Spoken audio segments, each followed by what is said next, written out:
Okay, we're recording another video. Hi guys, Rommel here. I'm kind of nervous. Are you nervous? No, obviously you wouldn't be fucking nervous. This is why no one wants to be your friend. Anyway, I was avoiding all of the chores piling up in my home that I wasn't tending to, and the first thing that came up on Netflix that was recommended to me called A Classic Horror Story, a story about murder. Netflix knows me extremely well. So I am just going to basically talk about maybe my thoughts of the movie for a second, and then we'll just get into the actual movie. I probably will end up talking way too much about the movie regardless, but the movie is kind of like a failed meta horror story. It's trying way too hard to actually be a meta horror story, a horror story that's aware of itself, kind of like Scary Movie, but like not funny. But Netflix knows that I'll absolutely watch any shitty thing that they put on my feed, so here we go. The story starts with our main character, Elisa, something like that. I'm not going to know any of the other characters throughout the film, so please don't quiz me later. So apparently she just found out that she's pregnant. That's what we're kind of led to believe. Other than a couple throwaway lines here and there, it absolutely feeds zero things to the plot. So honestly, it's irrelevant, except for the fact that her mother just really wants her to get an abortion, which is kind of weird. Can I even talk about that? I'm not up to YouTube standards of politics nowadays. It's a lot to manage. This is also like the weirdest mobile app I've ever seen in my life. It looks like a 1998 mixed with an iCarly background. I don't understand what's happening. It seems like it's some kind of ride share. We're introduced to these characters that, are they friends? Are they lovers? Are they strangers? I actually just don't know. They kind of just throw these characters at us. And the main, I guess, Uber driver, he is probably just a failed YouTuber, like everyone. But they're on their way, and absolutely, we need to address what the fuck is this ominous poster that they drive by. Unsurprisingly, because this is a horror movie, we're gonna have a crash sequence. They crash.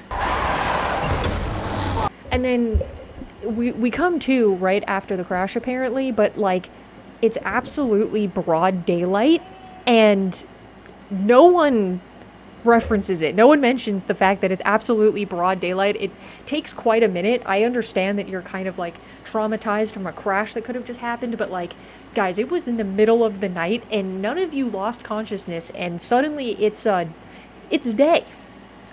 As they kind of explore their surroundings a little bit, they realize that they're absolutely not on the road that they crashed on, and they've just simply been teleported in the middle of nowhere, which is alarming. Which they do a whole lot of wandering around, and then they kind of just want to stay in the trailer, mainly because one of the people who I don't actually know their name of is injured, so obviously they want to stay with him. Personally, I probably would have just wandered into the wilderness and just kept walking, because worst case scenario I die, and best case scenario I die.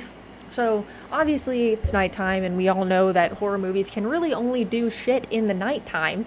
And they have this hilarious scene where there's red glowing lights outside, and you're like, whoa, this is some demonic shit. Are the aliens? What's happening? Then it just kind of pans to the fact that they're just red lights. It literally shows the red lights turn on, and I'm like, what? Did they just Amazon Prime these lights out into, the back rooms? What's going on? I as an audience member have absolutely no idea what's going on, and they as cast members have absolutely no idea how to explain this to me. Anyway, after this happens, the redheaded guy, he dies. I don't actually remember who he was, but 07 for him. The next part of the movie is actually probably my favorite part of the movie, and this is where they actually wander around, and they actually do what I had mentioned doing, and just fucking running. Anyway, they kind of come across this basically like car graveyard of all of the other cars that have since like been there before them, it kind of gleams into, and that's kind of really creepy. It's really ominous, kind of meaning that, like, you know, they're not the only ones, they're not the first ones, and they won't be the last ones that are in this scenario. And I actually found that kind of alarming, and it was probably the best part of the movie. The rest of the movie is not good. We're kind of just going with, because I've kind of gleamed at this point as I was watching the movie that, like, we're in some sort of, like, dimensional loop, like the back rooms I mentioned earlier, kind of just a consistent, problematic dimension that never leads anywhere. And, you know, that's where I figured they are. As they've just decided to stay in the, you know, creepy dimensional haunted house. I don't really understand why. You know, obviously it's nighttime, so the demons must come out and play. We actually figured out they're cult members. It's kind of just a very irrelevant part where they explain that. I kind of wasn't even paying attention because I just didn't really find the movie too interesting. They're cult members, so I'll stop calling them demons. But they roll in their Amazon red lights. So, you know, it's time for some sacrificing, baby. That's what we're here for. You know, even though it's weird. And look at this guy. Look at this guy with fucking flowers all over a mask. Like, what the fuck even is that, man? And there's, like, a horse that has, like, wings just, like, taped onto it. Like, what? As the sacrificing happens outside, we find out that the original guy, the Uber driver, was actually in on it the whole time.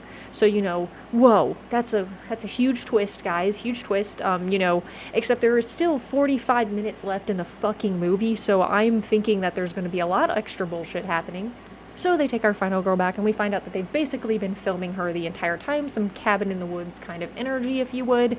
So apparently that's how they get the Amazon red lights, because, you know, this has just been a fabrication, a movie the entire time. So I guess that's good. That answers my questions, that there is no Amazon red lights clipping into the back rooms. But our inside man, he needs to have his whole freaking villain montage to our lead girl, Alicia, and he's just way too close to the camera. Like, that's some 4chan alpha male aggressive close shots that we have of his face as he gives our monologue. He likes to apparently film these people and he sells it on the dark web, whatever that seems to be implied. Anyway, they kind of just now, like, after he turns off the camera, they just kind of, like, leave their hostage, like, completely unsupervised. Like, she's like nailed to a chair. I'm not going to show that, but she's nailed to a chair, and apparently they just didn't seem to think that people could, you know, pull nails out of their skin and get out of a chair. So she obviously escapes. They're terrible, terrible cult villains. There's honestly, at this point, I was thinking there's no way she's not part of this movie, and that, you know, they're all actors. And I mean, well, obviously they're all actors, but I mean, like, in this scenario, I was like, there's no way this isn't actually just a movie and she's acting in the movie. You know, I was like, there's just no way that she can actually be, like, innocent in all of this, because I'm like, literally, this is so stupid otherwise. Like, why would you leave this girl completely unsupervised when apparently we're planning on, like, you know, killing and eating her because you're a cult? So she just ends up, like, you know, wandering around. She just wanders around and is looking for, you know, the answers to everything, apparently. She's just wandering around, and then she happens upon the trailer of, you know, our lead Uber driver guy and his cast member, and just absolutely obliterates his family member. I'm guessing that's his family member. I don't really care.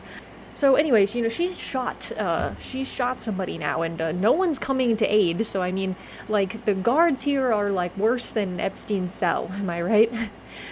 Please don't kill me. I am literally just a drunk on YouTube with, like, 20 subscribers. Please don't kill me, Hillary, I promise. Anyway, until the drone comes to my house, we'll continue. So she just obliterates this fucker with a gun. Because, you know, there's just guns lying around, loaded apparently. We're feeding into that. At this point, I'm like, there is literally no way she's not an actor. Like, there's literally no way. Like, how meta can we possibly be here? But I guess, you know, she wasn't an actor because she just kind of, like, stumbles onto, you know, a beach.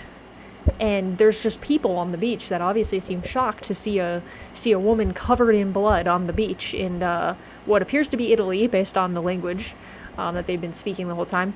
And, no one helps her. They just, they videotape her covered in blood, walk into the water. And that's literally where the movie kind of just ends, except for the next 10 minutes, which I kind of had to skip through because I had some difficulty focusing because it just wasn't interesting. It gets even more meta, and you just show them, like, upload the footage onto, like, basically Netflix, but like a different version of Netflix, which is so weird. And literally it's like someone watching the movie, and they watch the movie and they think it's shit, so they downvote the movie. So like, you basically just told us that this movie is terrible, Netflix. I want you to know that. You basically just told us that we need to downvote this video. Anyway, that was a really fucking weird movie. I wouldn't recommend looking at it. It kind of a waste of my time, but everything I do is a waste of my time, so why not put it on the internet, because that's what's fun about it, am I right? So if you actually did like this video and you've made it this far, please make sure to interact with the video, like, comment, subscribe if you actually do really want to see more of my content in the future. I would absolutely appreciate it, and I'm willing to take your recommendations on movies to watch. So anyway, guys, love you, and I'll see you in the next one.